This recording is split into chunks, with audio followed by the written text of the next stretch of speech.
Good morning, everybody. It's another day in paradise, and I am so happy to be back. I missed you all so much. Just amazing. Uh, really amazing. I love doing my show, and it has been quite a week, of course. I think you know. Um, so, oh, come on. Let's make sure we're here. Yes, we are. Okay. Anyway, um, quite a quite a little trip I had to Santa Barbara, as you know, and I have a little joke down there. It says I got a book titled "A Guide to Surgical Procedures." When I opened it up, the appendix was missing. So anyway, whoops. When I opened it up, be quiet. The appendix was missing. So anyway, whoops. Go figure. It's been a couple weeks. I need some touch up here. Okay, brush up and touch up. What are we doing here? You know what? Our median price homes has remained strong at 430,000. That has a lot to say about our market. And we have been selling in April 91 homes per day. That's fantastic. Super fantastic. We get up to that 100 mark and we'll be perfect. Last year, of course, we did an incredible 142 sales per day. But that was an incredible year. Hopefully we didn't get used to the lifestyle we created by selling all those homes. Anyway, the $430,000 price range takes up 27% of our market. So there's a lot of homes out there. There's 966 available homes in that price range, 0 to 430,000. And in the single family house price range of all price ranges, is 201 closings last Friday for a total of 3,608 sales this month, past month, April, and for a total of 4,851 available homes, which is totally incredible. We just listed over the weekend 72 single family homes, 11 condos, and high rises listed 2, townhomes we listed 6, for a total of 91 homes we listed this weekend. The closings on Friday, like I said, total was 267. So the available homes of 4,851 give us 53 days of inventory, and that's based on 91 homes per day that we sold in April. I've got to remember, this is May 1st, May 1st, a new month. And year to date, we're not doing too badly. We're doing an average of 82 a day. And that kind of is lower because January was lower, and it's an average. So we'll see what happens as we go and proceed in the selling season. Speaking of $1 million homes have increased. They were down at 3.06 sales per day at the beginning of the year. They're up to 3.43, headed toward 3.5. Those are $1 million plus homes that are selling, have sold every day this year. We've sold $405 million plus homes. And I had a referral that was in that price range. And Friday, they wanted to see a home. And it was on the market like 2 days, and got a full price offer with backups. And that's also what happened with one of my other referrals that I have, which was in that price range. 4 days on the market, the house sold. The buyer still wanted to see it just in case they wanted to do a backup offer. And it was an impeccable home. You didn't need to do a thing to this home. It was beautiful. Anyway, we have a lovely, lovely place where we live. Anything else going on here that's notable? The investors or in the non-owner occupieds are still buying about 20, 22 homes a day. That holds steady across the board. And I was talking to, or heard somebody talking on the internet over the weekend, and they were saying that, all the big companies like Blackstone and all of those are going to come in and buy up all of our residential properties. Listen, everybody, they don't want those issues. They don't want to deal with all those, deals. What they're really doing is they're buying casino land and casino buildings, and then they're leasing the casinos back to the operators like Caesars and some of the other ones that are doing that. So that's not what they're doing. We have 80% of our rentals, our homes, are mom and pops. Only 20% are the big companies. So, don't let these people out there that are giving you wrong information deter you from what you may want to do with real estate and your own ability to build your net worth by buying homes and giving them up as rentals. And I say that because when you think of the big guys, you think that there's going to come in and they're going to compete with us, and they're going to maybe do lower prices or offer more, maybe 3 months rent or whatever to take over the market. That's not going to happen. Not going to happen. Guarantee it's not going to happen. So what else is going on here that's interesting? Let me pull up another slide here. I just want you to know I'm going to continue to keep you updated on the price ranges of single family homes and what percentage of them are selling. And I'm doing this because, of course, I want you to have a farm. You must have a farm if you're going to stay in this business. We talk a lot about what's going on with oh dear, what's going on with all the things in our interest rate market. I just got a side thought there in my head about, I think it's Wednesday, Jerome Powell is coming back, and he is going to probably increase the interest rates. The DOJ is fighting with NAR over the buyer's commissions and how we maybe need the buyer to pay us versus the seller. Lots of things going on. But if you have a farm, you're going to list to last. And if you have a farm, this chart can help you figure out perhaps what subdivisions you might want to farm based on the percentage of sales in those price ranges. So, if you look at the down here where the lucrative market, 700,000 up to over 1 million, you've got about 13% of the market there. And I understand that you don't need as many sales perhaps to make the same amount of money, but you also don't have as many buyers. So you have more buyers competing for that market. So just remember that.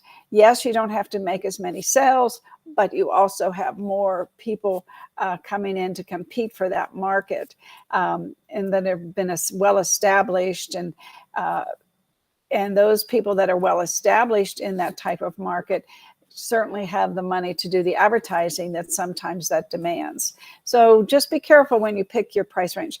The $600,000 to $700,000 price range, or the $500,000 to $700,000 price range with 18%, that might be something I would consider if I were you.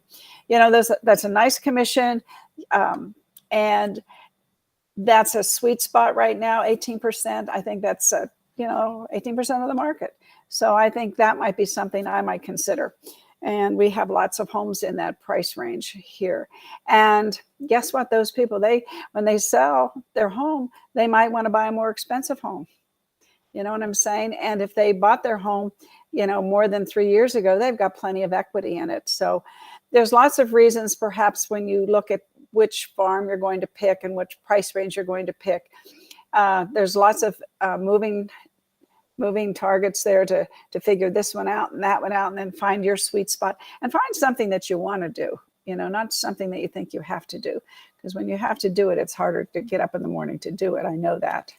I did break down some of our stats into smaller charts so that, based on what perhaps you want to give away, you can just print this out. It doesn't have all the other stats on it, which Jimmy always tells me can confuse people. So we break them down so that you can see them just topic by topic.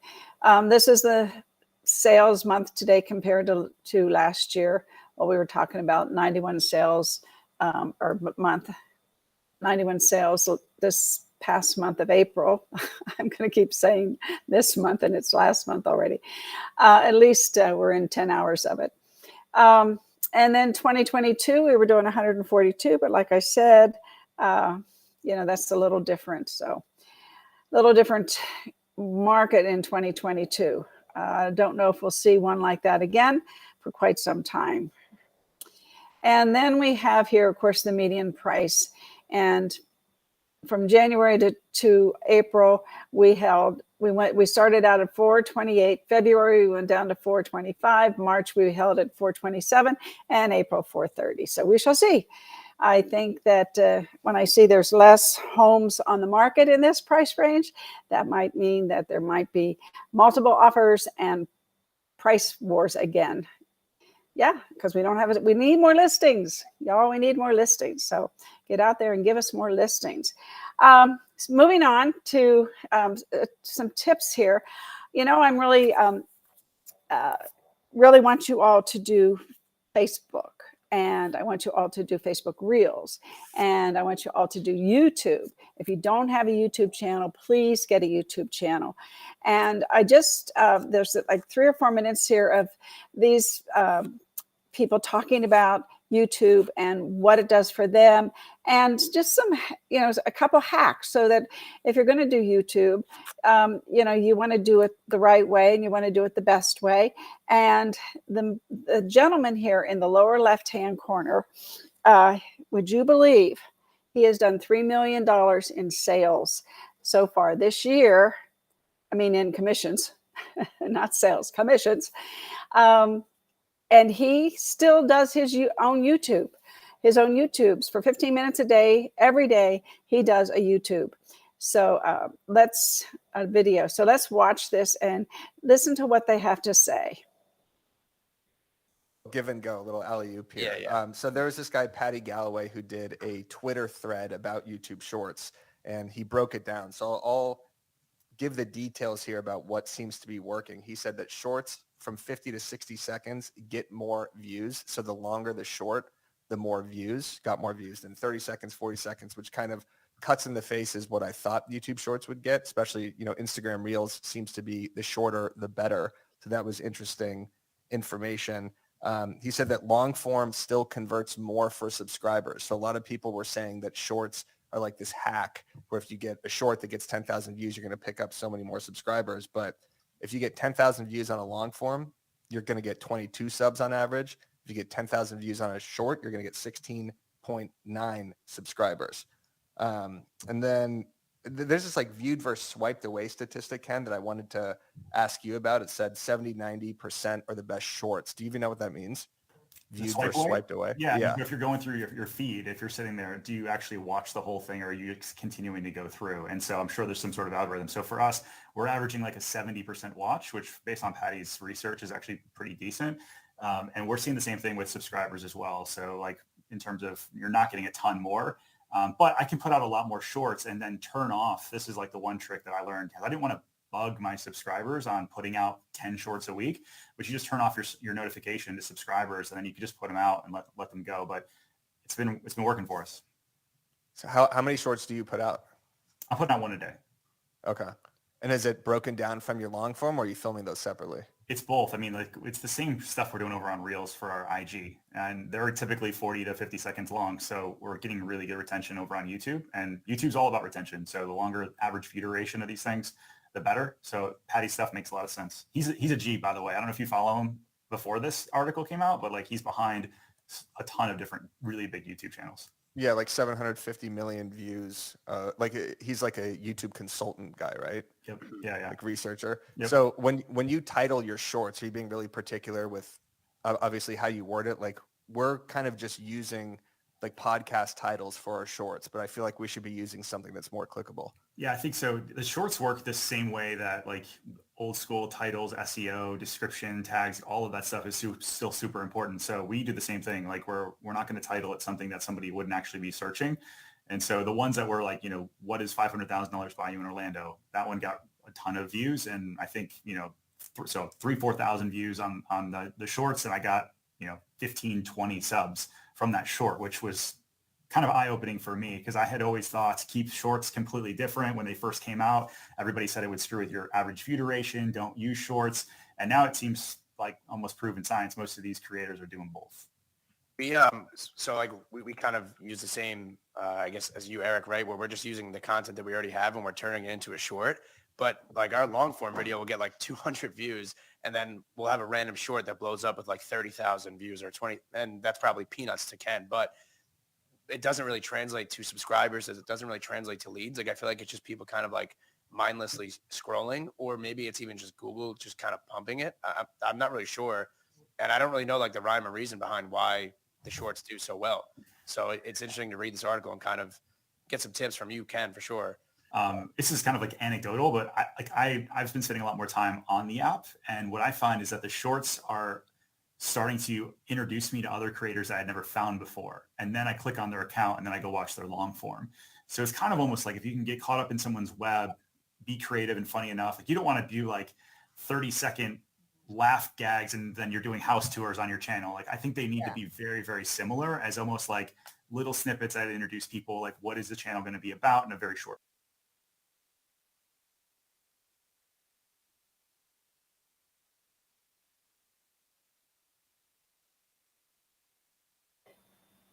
So the main thing to take away from this is, first of all, you got to have a YouTube channel. Second of all, you've got to start creating videos. There is so many things to do that in this city with new home developments, and so much that you can do to put yourself out there. $1 million home videos. There's just a plethora of ideas. And it doesn't matter if 10 other people were doing it, because those 10 other people may have a different audience than you have, and you may use different keywords. People may like your voice better than somebody else's. They may like the fact that you are more animated than somebody else. So don't let other people stop you from going out there and doing videos and doing the shorts. I mean, 30 to 90 seconds, come on, you can do something for 30 to 90 seconds. And if you do a short, especially on YouTube, don't forget to put some text in there and say, oh, check out my channel or something like that for more interesting information, or I'll see you tomorrow. Put some kind of hook in there where people are going to continue to want to watch you and see what's coming next, and maybe subscribe to your channel like they were saying. And if you do a short, turn the notifications off, because if you're doing a lot of shorts, they're going to get tired of hearing that little bell and seeing that little thing come up on their phone that, hey, Mary Poppins is doing another short, whatever. So you don't want to kill the golden goose. And you want to just get out there and be the golden goose, and turn the bell off when you do your notification bell, when you do YouTube shorts. And then of course, Gary Vee says Facebook Reels are so underrated that you should be doing Reels as well. And of course, my Instagram channel was hacked, so I haven't started my new one yet, which I'm going to probably in June. I've got a lot going on in May. It's a busy, busy month. However, start with short. Remember my recipe? Go get a YouTube channel. Okay. Figure out how you want to do the profile picture up there. And then just start doing videos every day. 30 second, 90 second, 2 minutes, whatever. But start getting comfortable with seeing yourself on video. And you're going to keep it private, so only you can see it for those 30 days. If it takes you 30 days, sometimes people do it in 10 days. Once they get comfortable, once they understand how they need to create the format, like the beginning, the middle, and the end, things like that, what they need to do, what they don't need to do. And then once you start doing that, go look at other people that are doing things. Like if you're talking about $1 million homes, go search $1 million homes and see how somebody else is doing it. Brad, is it McGrath? No, Bradley. What's his name? Bradley. Can't think of his last name. Oh my gosh, from Canada. Anyway, if you Google $1 million homes, he's going to come up. He has perfected this to the point where he has increased his business tenfold. Amazing. Because why? Every $1 million home seller wants to have Bradley list their $1 million plus home so that he does a video about their home. And he does so well. And sometimes his wife's in there with him, and sometimes he just is by himself. But Brad, I can't think of his name off the top of my head. Probably lost it with my appendix. Anyway, Bradley, Canada, $1 million homes. and go to his YouTube channel. And that's what these fellows were saying. Start Googling what other people were doing. Texas, there's a lot of agents in Texas that are saying why you want to move to Austin, why you want to move to Dallas, why you want to move to Houston, why you want to in Florida, why you want to move to Naples. Start Googling those things. I mean, on YouTube, search those things, and then look at how they're doing it and find some style that you like, because everybody's different. And when I started doing what I'm doing, which was, a decade ago, I didn't have anybody to look at. So I just created myself. And it was pretty scary. And you know what? I'll tell you something. I haven't done a video, in a week or 10 days, whatever it's been. This morning was a little bit rough. It's like, oh my gosh, am I going to remember how to do everything? Am I going to remember, what to say and when to say it? And all those things, but it comes back to you, if you have to take a little hiatus. Anyway, let's see, how much time do we have? 20 minutes. I want to quickly go through some things. Now, Wednesday, I believe Jerome Powell's going to come out. He's probably going to raise the interest rates another 25 basis points, quarter of a point. We have some lenders out there that are being very, very creative. Mark Kahn did our sponsorship for our 1031 class on Friday, and he was amazing, where he's saying, you're looking at 6 3/4 to 7, and I can get you, 5 3/4 to 6 1/4. So he's got some fantastic programs, and they're not all buy downs. So yeah, exactly. So it's going to save, you're going to be a hero if you use Mark and his company. So anyway, they're going to raise the interest rate. It's going to stir the market. Now, if you know anything about the Treasury bill needs to go down, not up, because the investors are buying those Treasury bills. So it keeps the price going up. They need to sell those Treasury bills and get into, into mortgages and other types of bonds and things like that. So we're going to keep an eye on that. I want to talk about the Las Vegas market, having said all that, because if you look here, the economy is struggling to find its balance. Let's quickly go through these couple slides I picked. And if you look at Southern Nevada economy, here's a snapshot. We have all green arrows. Things are really doing well in Las Vegas, and that's what makes us so different. Looking down here, rental vacancy rate less than let's see, it's down from last year, which is good. The ones that are down are good. The ones that are up are good. So, and a lot of I think it's Charlie McGrath. He's a 90-year-old partner of another economist, and he's saying that the sky is falling in the commercial market, but not here. Our vacancy rate is still pretty good, and it's good with industrial and it's good with retail. Our retail vacancy rate right now is 6%, or no, the fourth quarter of 2022, yeah.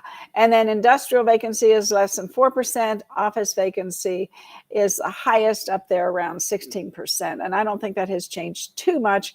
And if anything that I would think might have some issues would be the office vacancy rate. I don't know about retail. We seem to be doing pretty good here with retail and industrial.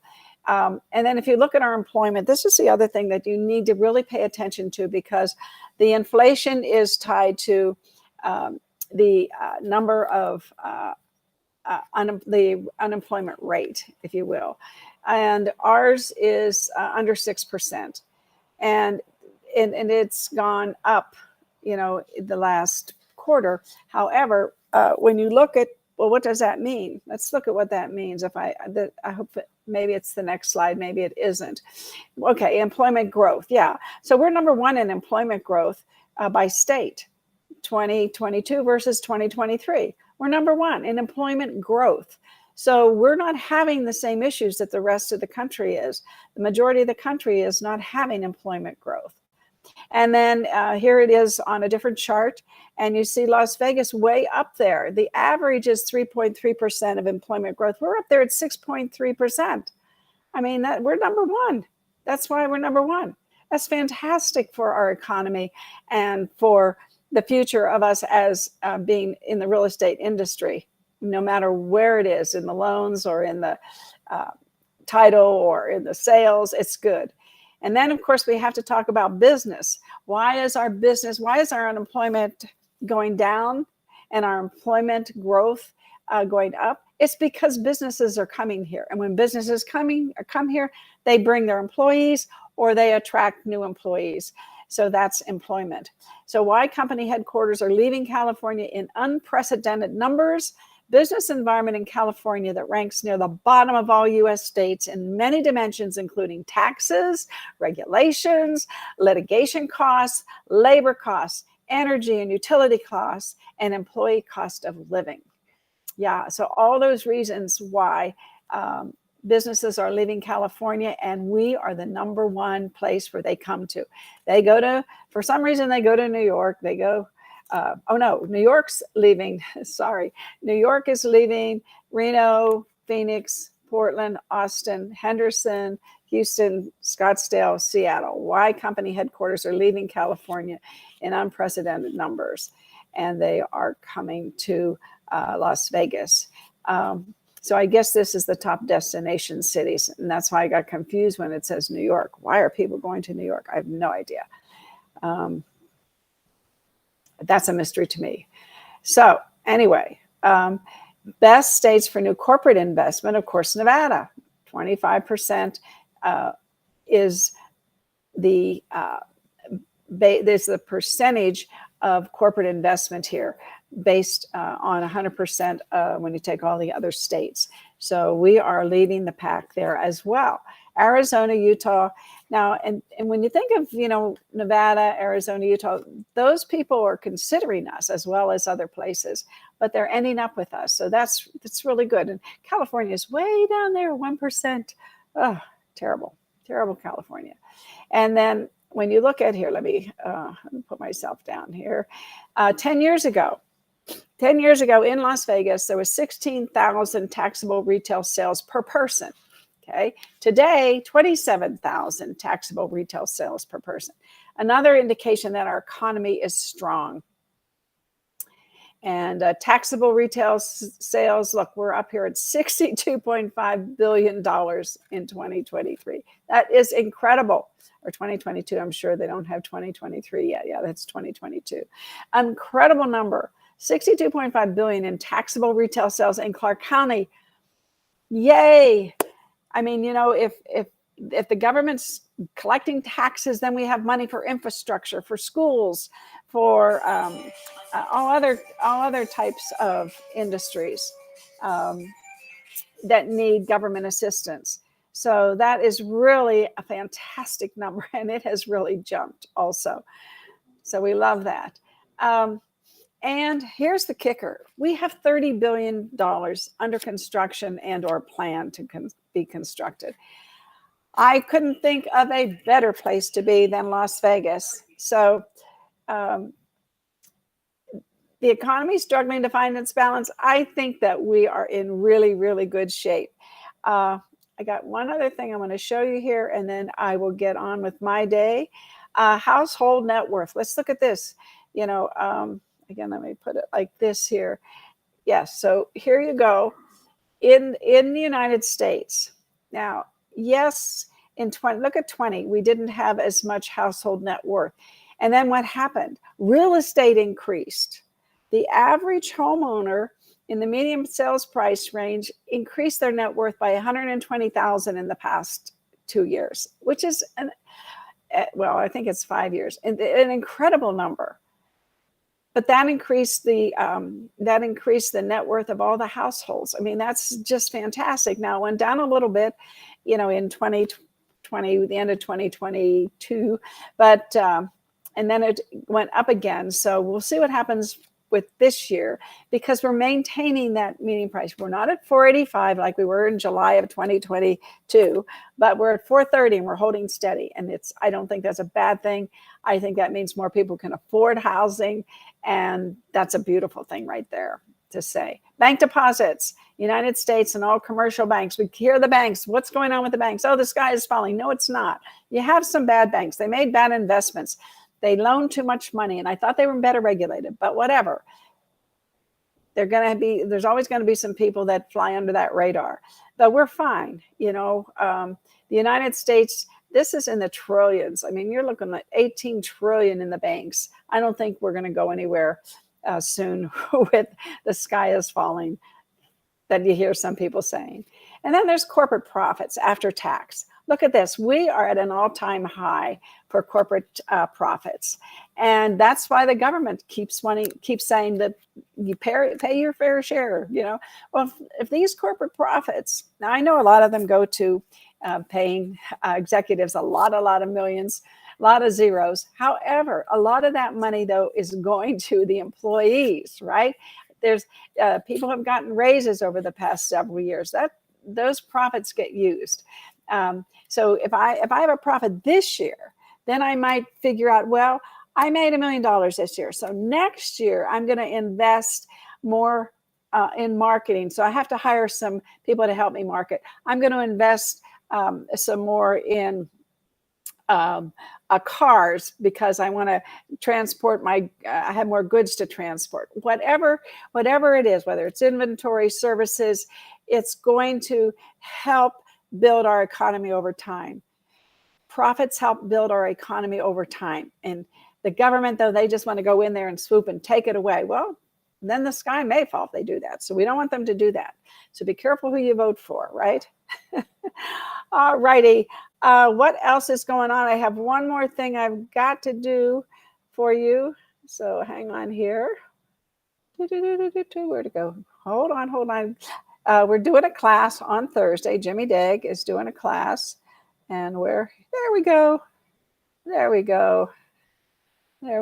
Yes. So we're going to do a class on Thursday on contracts, understanding it and presenting it. I did an email out early this morning and said it was Tuesday the 4th. Or did I say Thursday the 2nd? Anyway, I did it wrong. So I put another one out real quick and apologize to everybody. It is Thursday the 4th from 10 to 1. And it is ways that the contract can be canceled.